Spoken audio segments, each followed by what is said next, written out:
हाँ जी सारे दोस्तों, कैसे हैं आप सब। आप सभी का स्वागत है फिर से मेरे चैनल में। मैं आपका दोस्त रियासत। आई होप आप सब अच्छे होंगे अपनी फैमिली के साथ। दोस्तों, आज की वीडियो में बात करने वाला हूं कि एक स्टूडेंट का डेली एक्सपेंसेस सिंगापुर में कितना होता है, कि एक दिन में बंदा कितना खर्च कर सकता है स्टूडेंट्स के लिए। इसके अलावा अगर वो सेविंग करना चाहे तो वो सेविंग किस तरीके से सिंगापुर में कर सकता है, आज मैं इन दोनों के ऊपर बात करने वाला हूं इस वीडियो में। आप सभी से रिक्वेस्ट है कि चैनल पर नए जाकर चैनल को अभी सब्सक्राइब कर लें। राइट नाउ बिल्कुल फ्री है, क्योंकि आपको इसी चैनल से सिंगापुर की जानकारी मिलती रहेगी। बता दें कि अगर अभी तक आपने मुझे इंस्टाग्राम, टेलीग्राम और फेसबुक पर लाइक, ज्वाइन, फॉलो नहीं किया है तो अगर अभी करें। इन तीनों का जो लिंक है वो भी डिस्क्रिप्शन बॉक्स में पड़ा है। स्पेशल आप मुझे इंस्टाग्राम और टेलीग्राम तीनों पर फॉलो करें, क्योंकि मैं वहाँ भी कुछ ना कुछ अपलोड करता रहता हूँ। अगर आप मेरे भाई से बात करना चाहते हैं तो मेरे भाई का जो कॉन्टैक्ट नंबर है वो डिस्क्रिप्शन बॉक्स में पड़ा है, जाकर आप मेरे भाई से बात कर सकते हैं। मेरे से बात करने के लिए आप मुझे इंस्टाग्राम और फेसबुक पर जरूर मैसेज करें। मैं काफ़ी दिन से बता रहा हूँ कि मेरा नंबर अभी अंडर प्रोसेस में है, कुछ प्रॉब्लम है, चल रहा है। सोल्व होने के बाद मेरा वही सेम नंबर दोबारा से चालू हो जाएगा जो मेरा यूट्यूब पे पड़ा हुआ है। इसलिए मैं नंबर और अपने जो पुराने कॉन्टैक्ट है वो चेंज नहीं करना चाहता हूँ, इसलिए वो नंबर भी प्रोसेसिंग में है। जिस दिन उसकी अप्रूवल आ जाएगी आपको फिर दोबारा से वो मिल जाएगा। तो फिलहाल के लिए आप मेरे भाई से बात कर सकते हैं। मुझे आप इंस्टाग्राम और फेसबुक पर जरूर मैसेज कर सकते हैं, वहाँ पे फॉलो करें। तो इस आज की वीडियो में बात करने वाला हूँ कि डेली एक्सपेंसेस और हाउ टू सेव मनी। तो इस वीडियो को ज़्यादा से ज़्यादा अपने शेयर करें, कमेंट करें, दोस्तों के साथ शेयर करें जो प्लानिंग कर रहे हैं सिंगापुर आने के लिए और जिनको नॉलेज नहीं है कि वहाँ पे कितना खर्च हो सकता है, वहाँ तक ये वीडियो पहुँचे। So don't forget to subscribe my channel and don't forget to follow me Instagram, Telegram. तो वीडियो शुरू करते हैं दोस्तों। मैं बता दूं आप सभी को, जब कोई एक नया बंदा जिसको अदर कंट्री के बारे में नॉलेज नहीं होती है, हम इंडिया में स्टेट घूम सकते हैं, हमें नॉलेज होती है कि हाँ रुपया चलता है, इतने रुपए का होगा, 2 रुपये महंगे मान लो, 3 रुपये महंगा मान लो।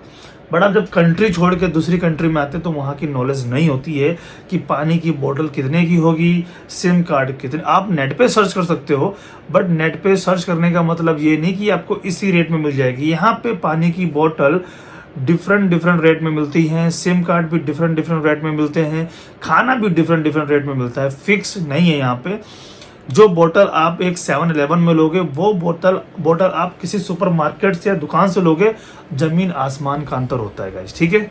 मैं बता दूं, सुपरमार्केट से लेने से आपको थोड़ा सस्ता पड़ेगा, 7-Eleven से लेने से, रेस्टोरेंट लेने से, हाई फाई दुकान पे लेने से आपको महंगा पड़ेगा।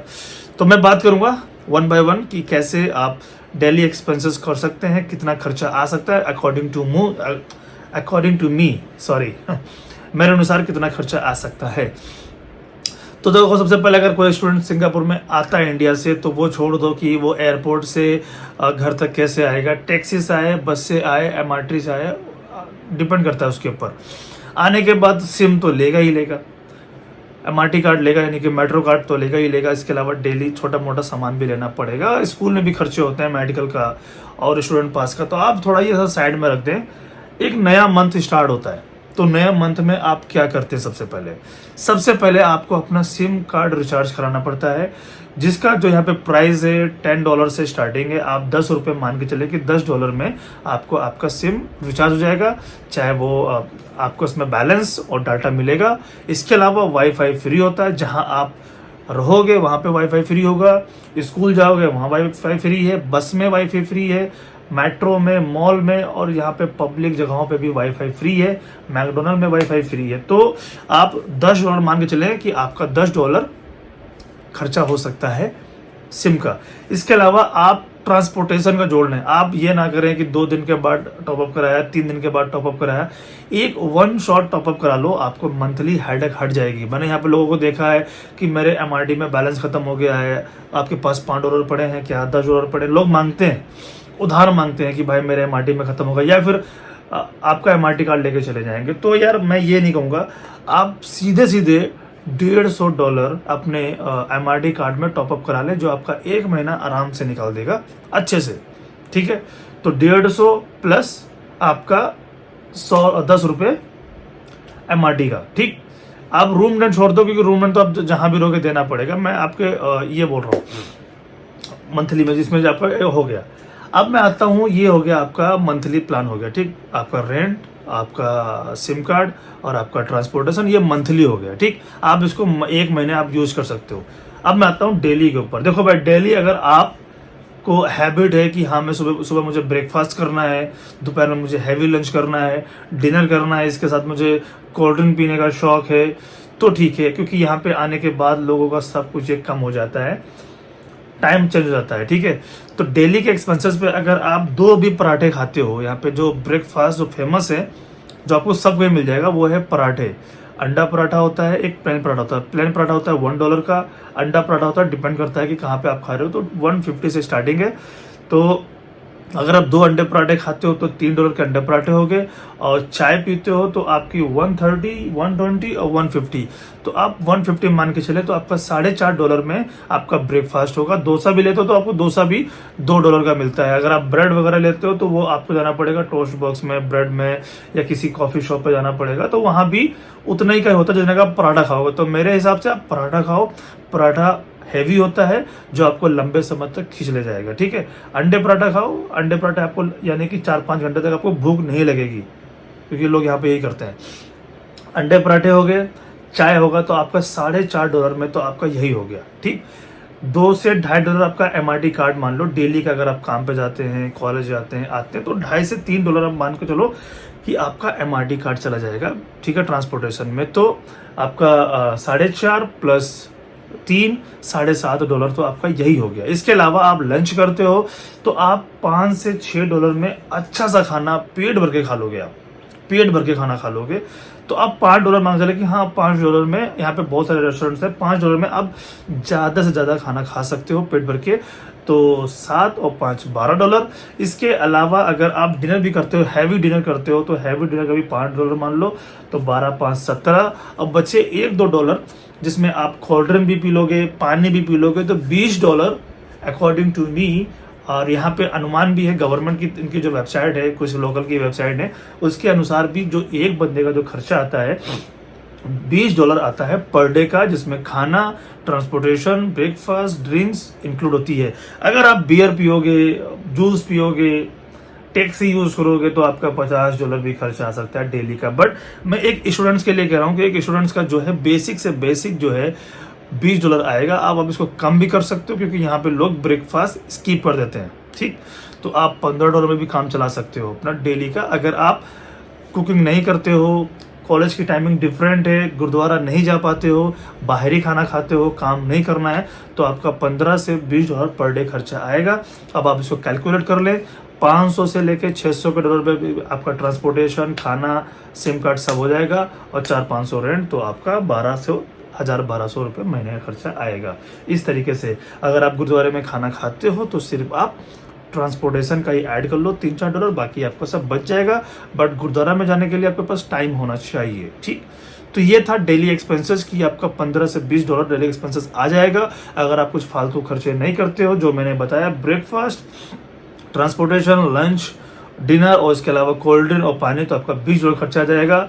अगर आप बियर वगैरह पीते हो, जिम करते हो, प्रोटीन लेते हो, इसके अलावा टैक्सी यूज करते हो, पार्टी वगैरह करते हो, तो आपका $50 से $60 भी डेली का खर्चा आ सकता है। तो उसको बचा सकते हैं एक नॉर्मल स्टूडेंट्स के लिए जो प्राइवेट कॉलेज में आता है। अब इसके बाद मैं करता हूँ कि अब टूरिस्ट का छोड़ दूंगा, तो उनके ऊपर डिपेंड है, वो होटल में रहने का अलग सीन, कि पैसे किस तरह से आप बचा सकते हो सिंगापुर में। देखो यार, मैंने कई बार बहुत सारे पैसे डॉलर्स बचाए हैं सिंगापुर में। मैं होता नहीं कॉइन बॉक्स, गुल्लक ले आओ आप, मेरे पास बहुत सारे, मैंने इसमें पैसे लमसम $4 से $5,000 मैंने बचा चुका हूँ गुल्लक में। ठीक है, डॉलर्स, जिसमें मैं सिक्के भी डालता था, नोट्स भी डालता था, बिल्स वगैरह, तो उससे मैंने पैसे अच्छे खासे बचाए थे। ठीक, फिर से मैं स्टार्ट करूंगा तो आपको दिखाऊंगा। तो देखो, पैसे बचाने का, डॉलर बचाने का तरीका क्या है कि देखो भाई, यहाँ का $1 अपने यहाँ के 62 से 63 रुपये होते हैं इंटरनेट के अकॉर्डिंग। अगर आप ऑनलाइन ट्रांसफर करोगे तो 62 प्लस, और एक यहाँ पे दुकान है वहाँ से ट्रांसफर करोगे तो आपको अच्छा रेट मिलता है। तो भाई, अगर आप डेली के अगर आप $5 अपने गुल्लक में डालते हो, $5 अपने गुल्लक में डालते हो, तो डेली के हिसाब से आपके महीने के $150 होते हैं। ठीक, अब आप 150 नहीं, आप $7 डालो, 5, 10, आपके काम के ऊपर है कि आप किस तरह का काम कर रहे हो। तो वहां से आप $10 रोज निकाल के यहाँ डाल सकते हो। अगर आपको 70 मिल रहे हैं, 80 मिल रहे हैं काम से, तो $10 निकाला और यहाँ डाल दिया, $5 निकाला यहाँ डाल दिया। इसके अलावा जब चिल्लर होते हैं ना कॉइन्स, अगर वो बचते हैं तो वो भी डाल दो भाई। तो अगर आप रोज के भी $10 करके डाल देते हो गुल्लक में तो मंथ के $300 होते हैं। ठीक है, अब आप यहाँ पे 1 साल तक रहेंगे। अब 1 साल में आप कैलकुलेट कर लें 300 के हिसाब से कितने होते हैं। 1 साल के यानी कि 12 महीने के होते हैं 3000 प्लस $3600 आप बचा सकते हैं। लोगों ने बचाया है, आपके भाई ने भी 1 साल में $4,000 से $5,000 बचाए थे भाई। मैं मुझे मालूम है क्योंकि डालते रहो उसमें, उनको निकालना नहीं, आप उसको भूल जाओ एक साइड में। अकाउंट में रखोगे आपके पैसे खर्च होंगे, जेब में रखोगे आपके डॉलर खर्च होंगे, कहीं बैग वगैरह में रखोगे वो भी खर्च होंगे। गुल्लक में डाल दो, उसको भूल जाओ। आप बोल दो मुझे टच नहीं करना है, इसमें मुझे $10 रोज डेली के डालने हैं, 9 डालने हैं, 8 डालने हैं। कभी आपने 15 डाल दिए, कभी आपने 12 डाल दिए, कभी आपने 5 डाल दिए। एक एवरेज बना के चले कि हाँ एटलीस्ट मुझे $10 डालने हैं, क्योंकि जो भी काम करता है उसकी सैलरी $70 से $80 होती है भाई। ठीक है, आप अकाउंट में भी रखें $50, $10-15 अपने पर भी खर्च करें और $10 उसमें भी डालें आप। ठीक है, तब जाके आप अच्छी सेविंग कर सकते हो। महीने के $300 होते हैं, आप 1 साल में $3600 आप इसको साइड में रखें। आपकी जो अकाउंट में सेविंग हो रही है उसको अलग रखें, जो खर्चे हो रहे हैं उसको अलग रखें। एक आप सेटिंग बना के चलें, तभी आप विदेश में पैसे बचा सकते हैं। मैं कनाडा ऑस्ट्रेलिया की बात नहीं कर रहा हूँ कि पर आवर के $25 $20 और अच्छा कमा रहे हैं। यहाँ पे आपको लिमिटेड सैलरी मिलती है, जो भी काम करते हैं $6 $7। गवर्नमेंट यूनिवर्सिटी में करते हैं उनको मिलता है $10-12। तो भाई उस हिसाब से आप कैलकुलेट करके कि दिन के कितने घंटे आप काम कर सकते हैं। अगर काम करते हैं तो उसमें से आपका खर्चा कितना हो सकता है। आप ज़्यादा से ज़्यादा बचाने की कोशिश कर रहे हैं। ठीक है, सुबह का ब्रेकफास्ट आप स्किप कर सकते हैं, वहाँ पे आप पानी पी सकते हैं। रात में खाना ज़्यादा लाकर थोड़ा खाकर बचाकर सुबह खा सकते हैं। आप ऐसा सामान कुछ मत लेके आए जिस फ्लाइट पे रहो, ताकि आपके पीठ पीछे लोग अदर यूज करें। डॉलर का हर्ज जाता है, पीठ पीछे यूज कर लेते हैं। उसके बाद आपको पता चलता है कि रात में मैं ब्रेड लेके आया था, जैम लेके आया था, दूध लेके आया था, सब मेरा इस्तेमाल हो गया है। आप किसको बोलोगे? ठीक है, फिर बोल देंगे मैं ला दूंगा भाई, मैं ला दूंगा। वो 2-3 महीने निकल जाते हैं, कोई लाके नहीं देता है।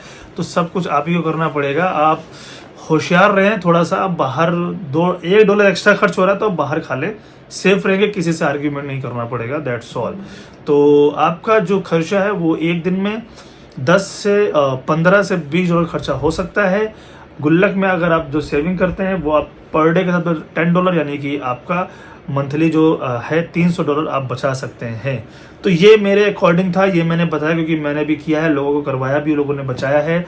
स्टार्टिंग में थोड़ी तकलीफ होगी, बट जब आपको पैसे बचने लगेंगे आपको अच्छा लगेगा। तो इस तरह से आप डेली एक्सपेंसेस कर सकते हैं और दूसरी तरीके से आप इस तरह से पैसे बचा सकते हैं। दोनों डेली का बता दिया मैंने, breakfast, transportation, lunch, dinner, drinks, और इसके अलावा गुल्लक में डाल के आप पैसे बचा सकते हैं। तो आज की वीडियो में इतना ही था। ये वीडियो जरूर बनाना था क्योंकि बहुत लोगों को पता नहीं कि पैसे कैसे बचा जाता है, क्योंकि लोग परेशान रहते हैं कि मैं यहाँ पे इतने दिन से हूँ, मेरे पास पैसे नहीं है, मैंने इतना काम किया, कहाँ गया, फलाना डमकाना, दुनिया भर की बातें। तो अगर आप इसको फॉलो करते हो तो आप अच्छे से पैसे बचा भी सकते हो, खर्च भी कर सकते हो और घर भी बेच सकते हो आप। ठीक है, तो ये वीडियो उन तक जरूर पहुंचाएं जो सिंगापुर आने वाले हैं, जिनका प्लानिंग है, वीज़ा आ गया है, उन तक ये वीडियो जरूर पहुंचे। तो आज की वीडियो में इतना ही। अगर वीडियो अच्छी लगी हो तो उसको लाइक करें, कमेंट करें, शेयर करें, सब्सक्राइब करें मेरे चैनल को, ताकि मैं और इसी तरीके से वीडियो बनाता रहूं।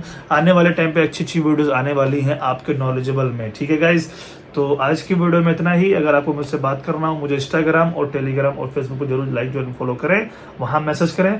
आप मेरे भाई से बात कर सकते हैं, किसी को भी study visa, tourist visa apply करना हो तो।